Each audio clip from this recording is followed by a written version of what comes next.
4절에서 9절 말씀입니다. 캐나다에 제가 이사해서 틈틈이 시간 날 때마다 캐나다에 있는 많은 교회들에서 예배를 드렸습니다. 어떤 이들은 영어를 배우려고 또 아이들 교육을 위해서 캐네디언 교회를 다닌다고 하는데, 영어와 교육은 학교에서 하고 또 신앙교육은 집에서 부모가 해야 합니다. 그리고 예배는 모국어로 가족이 함께 예배드려야 합니다. 저는 왜 캐네디언 교회를 시간 날 때마다 틈틈이 갔냐면, 제가 확인해보고 싶은 것들이 몇 가지 있었습니다. 한국에서 살면서 늘 교회에 가서 서구 교회에 대한 이야기들을 많이 들었어요. 목사님들한테 미국의 교회는 이렇더라, 유럽의 교회는 어떻더라, 이런 이야기들을 많이 들었습니다. 그래서 그런 것들을 좀 경험해보고 싶었습니다. 그 결과 처음에는 교회를 가니까 제가 이렇게 한국에서 익숙한 감리교나 장로교나 이런 교단 말고 많은 민족교회들, 많은 교단들이 있는데, 그런 교회들을 이렇게 시간 날 때마다 틈틈이 가서 예배를 드렸는데, 그 결과 이게 교회인가, 이게 이단이 아닌가 싶은 수많은 교회들이 있었습니다.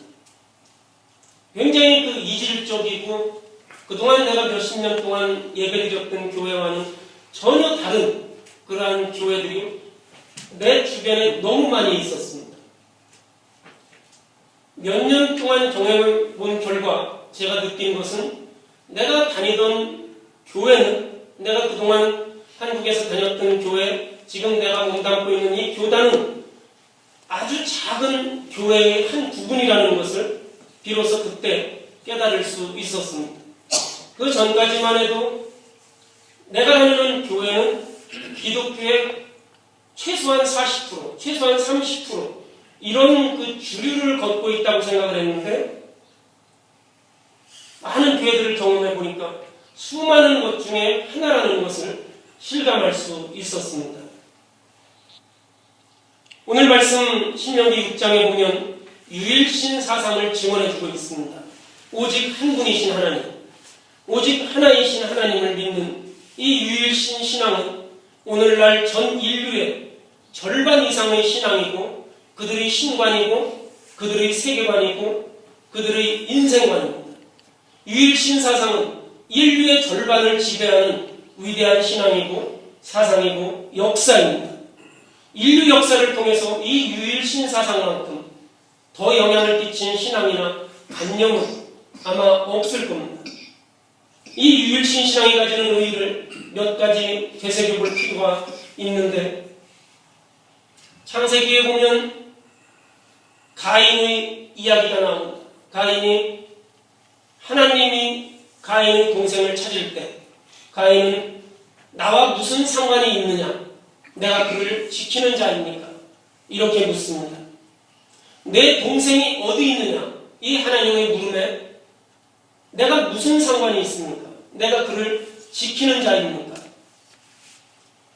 온 우주를 지배하시는 하나님에 대한 믿음은 존재하는 모든 사물들이 서로 차이가 있고 막혀있는 것 같지만 실은 하나의 힘, 하나의 원리, 하나의 실제로 통합된다는 것입니다.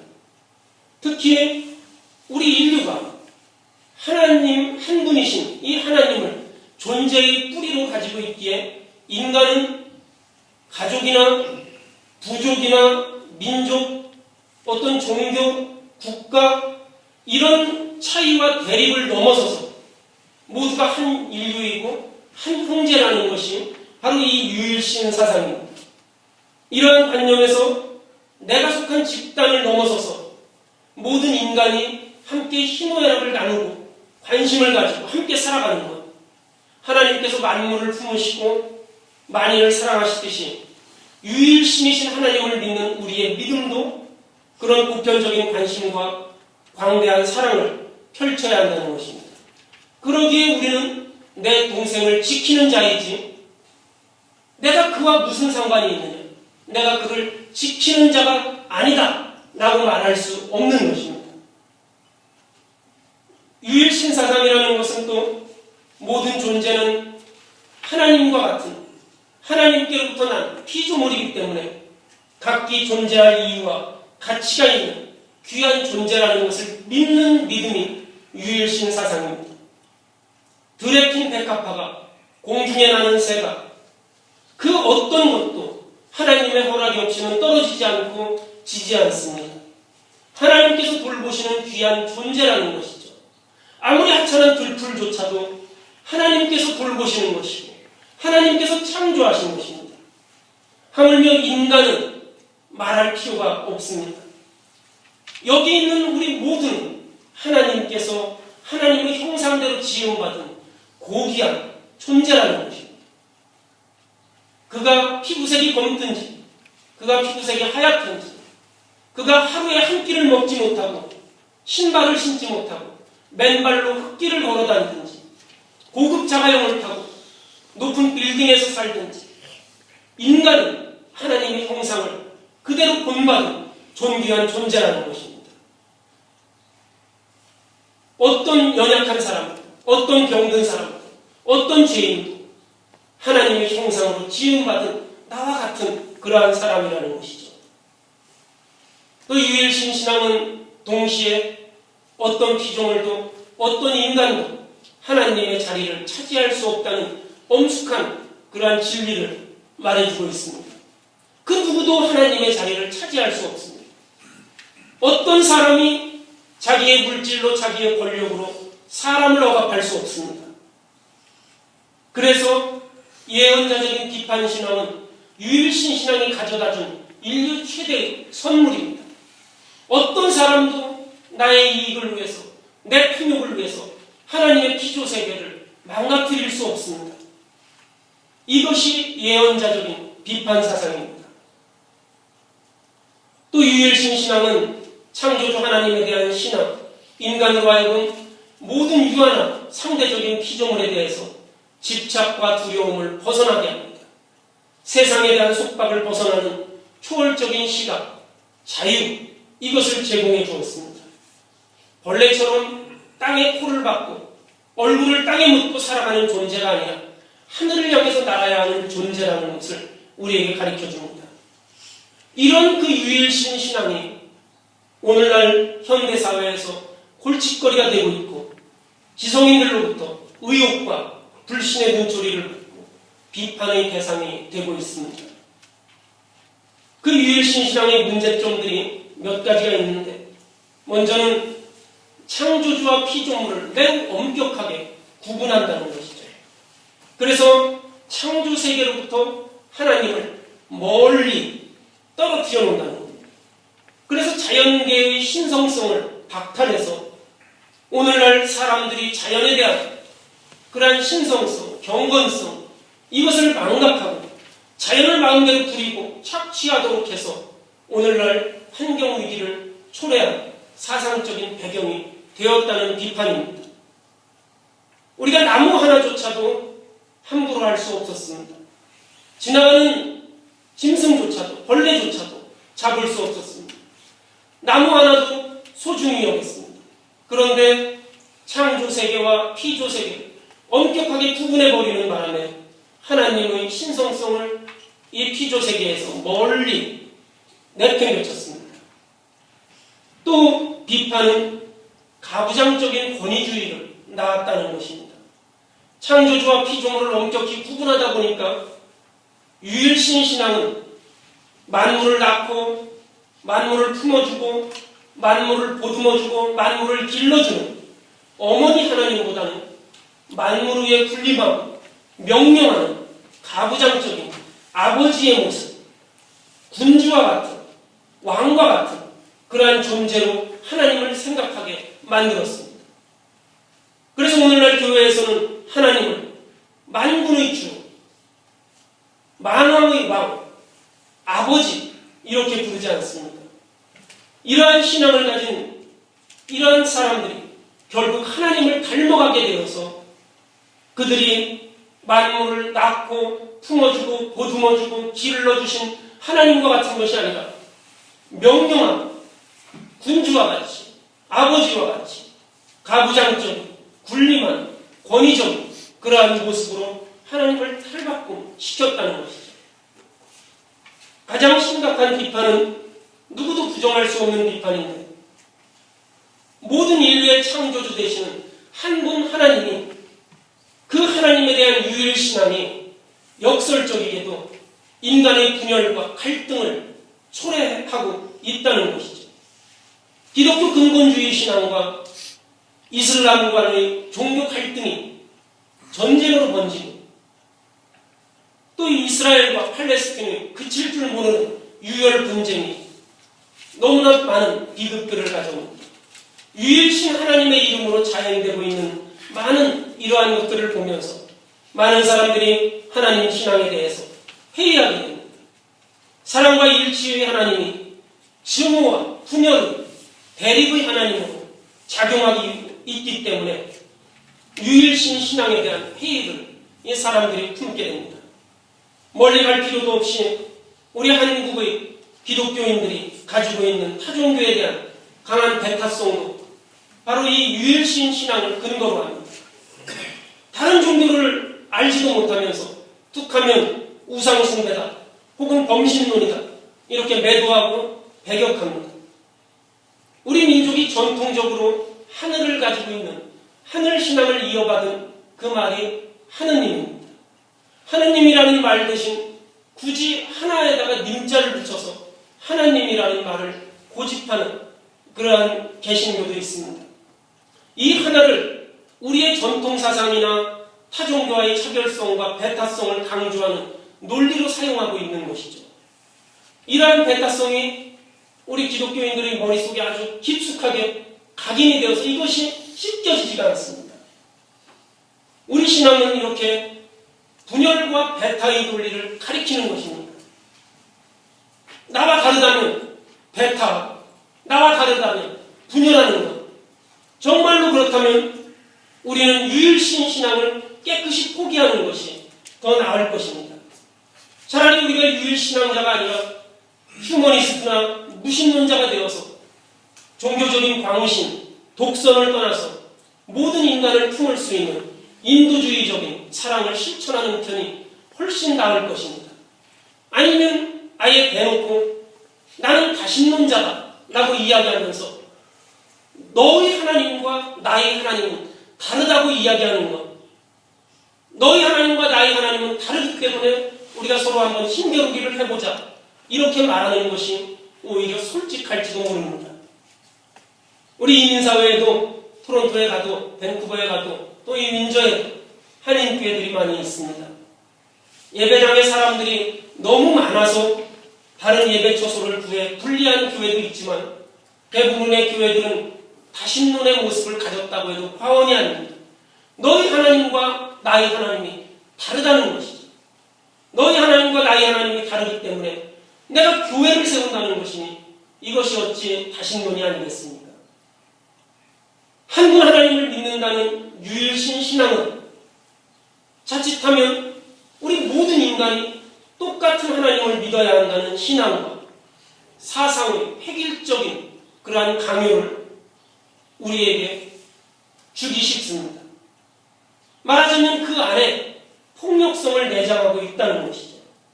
다신교 신앙에서는 아예 너희 하나님과 나의 하나님이 따로 있다는 거예요. 그래서 나의 신앙을 다른 사람에게 강요할 필요가 없습니다. 다신교 신앙에서는 선교라는 게 없어요. 그냥 너가 믿는 하나님과 내가 믿는 하나님이 다르다는 거예요. 하나님은 여러 가지가 있다는 거예요. 신이 여러 가지가 있다는 거예요. 그래서 나는 이걸 믿고 너는 그걸 믿고 이러는 거예요. 선교라는 단어가 없습니다. 내가 믿는 신이 옳으니까 이 신을 믿어라. 이게 아니에요. 다신신앙에서는 전도나 선교가 필요 없습니다. 그러나 유일신 신앙은 온 인류의 하나님이라는 이름 아래서 사실은 자기 종교의 특정성을 그 신앙을 전파하고 강요하는 종교 제국주의를 정당화하는 그러한 이론을 제공해 주기도 합니다. 가만히 생각해 보면 이것이 굉장히 위험한 일입니다. 이 세계에 수십억 인구가 살고 있고 천차만별의 차이가 있습니다. 우리 지금 여기 모인 몇십 명 안 되는 사람들도 각자 생각이 다르다. 만약에 우리가 여러분들이 무슨 어떤 것을 논의하기 위해서 회의를 해보십시오. 이 30명이 10분씩 이야기해도 자기의 의견이 넘쳐날 겁니다. 각자 다르고 각자 생각이 다르고 사상이 다르고 천차만별의 차이를 지닌 수십억의 인구가 어떻게 똑같은 하나님의 경험을 할 수가 있고 똑같은 하나님의 신앙을 가질 수 있습니까? 어떻게 다양한 문화를 가진 민족들이 동일한 하나님과 동일한 교리를 믿을 수 있겠습니까? 아프리카에서 살던 사람이 뉴욕에 사는 사람이 대한민국 서울에 사는 사람이 어떻게 같은 그러한 동일한 교리, 동일한 관념 이것을 가질 수 있겠습니까? 인류의 절반 이상이 유일신 신앙의 테두리, 이슬람이라든지 유대교라든지 기독교라든지 이런 그 유일신 신앙의 테두리 내에서 신앙생활을 하고 있지만 이들의 신과는 하나도 같은 것이 없을 터이니 실제로 하나님 각각의 사람들 안에 존재한다고 보아도 무방할 것입니다.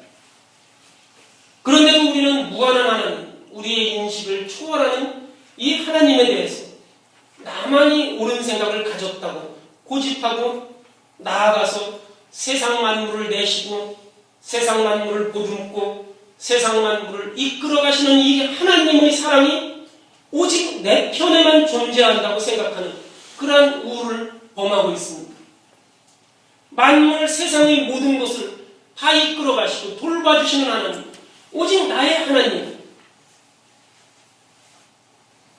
저희 아버님이 형제가 9명인데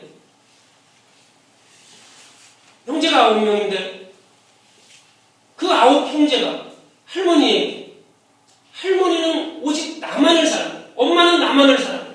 엄마는 나만의 어머니. 저 둘째나 저 넷째나 저 여섯째는 그 엄마가 아니에요. 오직 나만의 엄마 이렇게 이야기할 수 없습니다. 유일신 사상은 하나님의 보편성을 자칫 잘못하면 우연의 역사 또 어떤 특정한 문화 이러한 산물을 자기 종교의 보편성을 담보하는 그러한 구실로 만들 수 있습니다. 가장 고약한 형태가 자기 숭배, 자기 절대화의 도구로 사용되어 온 것이 부인할 수 없는 사실입니다. 나의 하나님이 옳다는 것, 자기를 절대화하고 자기를 숭배하게 하는 것, 이것이 유일신 사상을 교묘한 형태로 뒤바꾼 그러한 우생 숭배입니다. 서구 합리주의가 보편적인 진리로 군림하고 서구 문화가 전 세계의 문화 척도가 되어서 세계화, 보편주의, 글로벌 스탠다드 이러한 이름으로 세계를 획일적인 가치, 획일적인 척도로 한 줄로 세우는데 이 종교가 유일신관이 큰 역할을 하고 있다는 것입니다. 유일신 신앙과 이 신앙을 부정하는 근대의 세속적인 합리주의가 오히려 아이러니하게 이 두 개가 닮은 꼴이라는 것입니다. 너무나 서로 닮아있다는 것입니다. 무한한 하나님을 내 편으로 만들려는 인간의 어리석은 유혹들, 죄악들 이러한 것들에 불구하고 엄연한 사실은 하나님은 기독교 신자의 하나님도 아니고 하나님은 이슬람 신자의 하나님도 아니고 하나님은 유대교의 하나님도 아니고 하나님은 우리 모두의 하나님이라는 것입니다. 하물며 어느 대형교회나 또 우리 민주한인연합교회 신자만의 하나님이 아니지 않겠습니까? 종교인들은 너무나 명백한 이 사실을 신앙이라는 이름으로 오히려 그것을 덮고 무시하고 하나님을 자기 울타리 안에 가두려고 하고 자기의 그 교만함, 자기의 독선을 오히려 정당화하고 이 하나님을 나의 것으로 소유하려 합니다.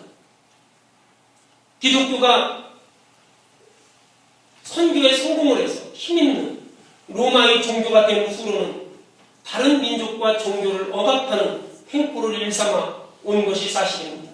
동서복음을 막론하고 세계의 종교 가운데 기독교만큼 선교적이고 전투적이고 배타적인 종교는 없습니다. 십자가를 앞세우고 스페인 사람들이 남미에 들어가서 십자가를 앞세우고 일본 사람들이 조선 땅에 들어와서 얼마나 많은 사람을 살해하고 학살했습니까? 우리는 흔히 이슬람을 배타적인 종교라고 호전적인 종교라고 생각하지만 전통적인 이슬람은 유대인이나 기독교인들에게 선교하지 않습니다. 자기 신앙을 강요하지 않습니다. 그러면 이렇게 이 말썽만 유일신 신앙을 우리가 이것을 포기해야 된다는 것입니까? 이걸 이제 우리는 유일신을 버려야 한다는 것입니까? 한 주님, 오직 한 분이신 주님, 오직 하나로서의 주님이라고 할 때 이 하나라는 이 참뜻이 무엇입니까? 여기에 모든 것이 달려있다고 해도 과언이 아닌데 무한하신 하나님에 대해서 우리가 하나라는 개념을 사용할 때 이 하나는 우리가 숫자로 하나, 둘, 셋 이 하나가 아닙니다. 우리는 하나님이 마치 어떤 한계를 가지고 있는 어떤 유한한 사물처럼 인식을 하고 숫자를 적용할 수 있는 존재로 우리가 생각을 합니다. 그래서 하나님을 하나라고 그렇게 이야기합니다. 인격적인 신관을 가진 우리 기독교에서는 더욱더 이것이 뚜렷한데 하나님을 나와 같은 그러한 존재, 나와 같은 인간으로 생각하는 경향이 있습니다. 하나님은 숫자를 초월하시는 것, 하나님은 하나라고 할 때 숫자적인 의미가 아니라 숫자를 초월하고 숫자가 아닌 수를 가진 모든 것들의 근원이 되는 하나임을 우리가 알아야 합니다. 하나는 모든 유한한 사물의 배후에서 그것들을 함께 묶어주고 그것들의 근원이 되는 하나님, 무한한 존재를 나타내는 개념으로서의 하나님입니다. 그러기에 하나와 여럿이라는 것, 숫자 1과 많다는 다, 이것은 서로 반대가 아니라 함께 통하는 것입니다. 하나로서의 하나님은 모든 유한한 사물들에 통하고 모든 사물들 사이에 장벽을 허물고 막힘없이 해소해주는 그러한 힘이 이 하나에 있습니다.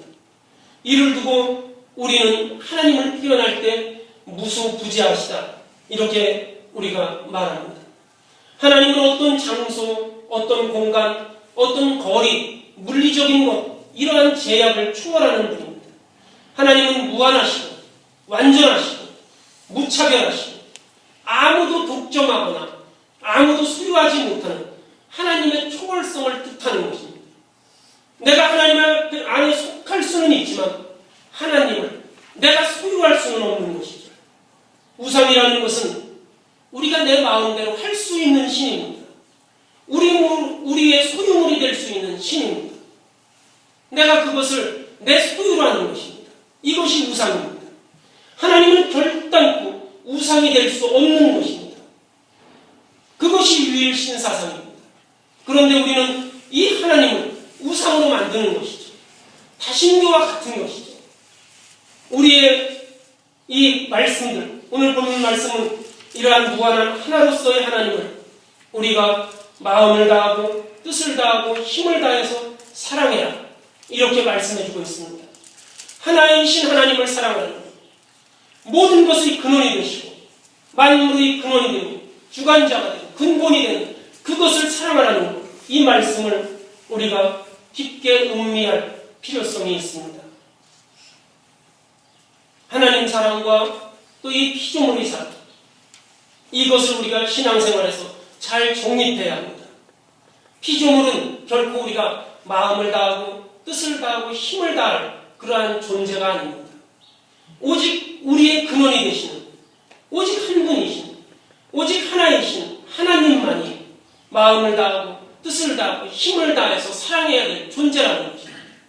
내가 그 만물의 근원에 대해서 우리가 내 마음과 뜻과 정성을 다해서 그것을 사랑하는 것, 이것이 유일신 신앙의 기본입니다. 그러나 세상을 사랑하는 자들은 세상을 너무나 사랑해서 세상의 것들뿐만 아니라 그 모든 것의 근원이 되는 하나님조차도 나의 것으로 만들고 나의 것으로 소유하려고 그렇게 합니다. 여기에서 우리는 하나님이냐 세상이냐를 우리가 치열하게 영적인 투쟁을 해야 합니다. 왜 하나님을 세상으로 만들어버립니까? 왜 하나님을, 그 근원이신 하나님을 내 마음을 다하고 내 뜻을 다하고 내 정성을 다해서 나의 삶의 목적을 드려야 할 그 하나님을 나를 위한 하나의 존재를 그렇게 격화시키고 그렇게 만들어버립니다. 이것이 얼마나 우리에게 큰 죄인지를 우리가 알아야 합니다. 인간이 하나이신 하나님을 사랑하지 아니하고 세상을 사랑할 때 바로 이러한 일들이 생겨납니다. 많은 사람들이 하나님의 이름으로, 유일신 하나님의 이름으로 그들이 행동하고 그들이 말하지만, 그러나 그들 안에 하나님이 어디에 있습니까? 모든 존재의 근원이 되시는 하나님에게 내 전부를 드렸습니까? 내 전부를 바쳤습니까?